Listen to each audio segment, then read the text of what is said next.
Key to the Kingdom. Now this is what you call a game.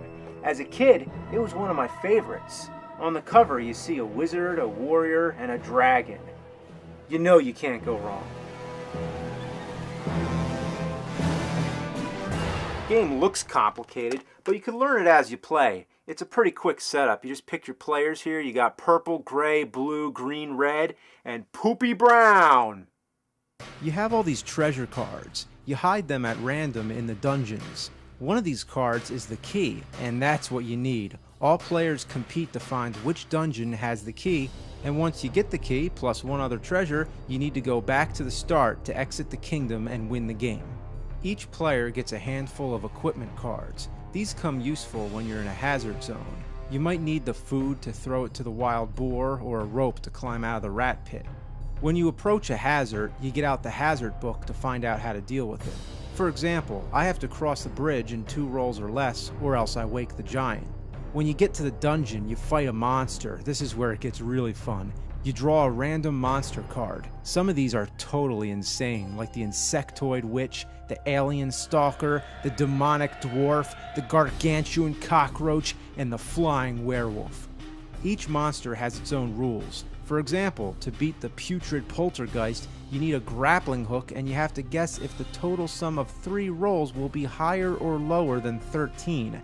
Yeah, let's battle some monsters with our crazy mathematics. If you win, you take the treasure, hoping it's the key. If you lose, you go to the dungeon prison cell. The coolest thing about this game is when you land on a whirlpool.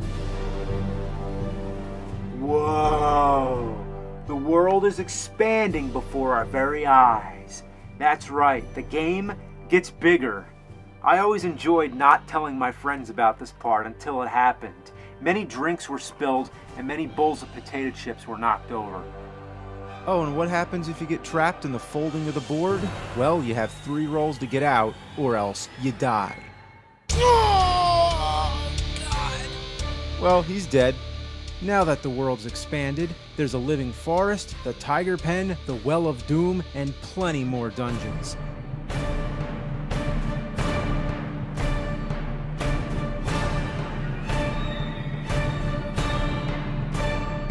There's a bridge that you have to build, and there's always a dangerous spot where if you fall off, you have to go down a separate course. I also forgot to mention the Demon King. If you happen to run into him, you get locked up in the dungeon. Every time you move your character, the Demon King transports to that number, so you never know where he's going to show up. This adds a lot of tension to the game.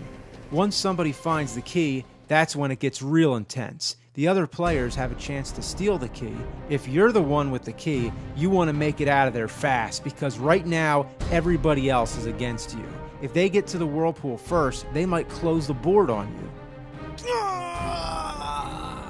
One of your friends might actually wait by the exit, and as soon as you come near, they'll jump on the whirlpool and fold the game back out again. But you do have 3 rolls to escape, so they better plan it just right. Yep, everybody's an asshole when it comes to Key to the Kingdom. If you can manage to find this game, get some friends together and give it a go. It's one of the greats.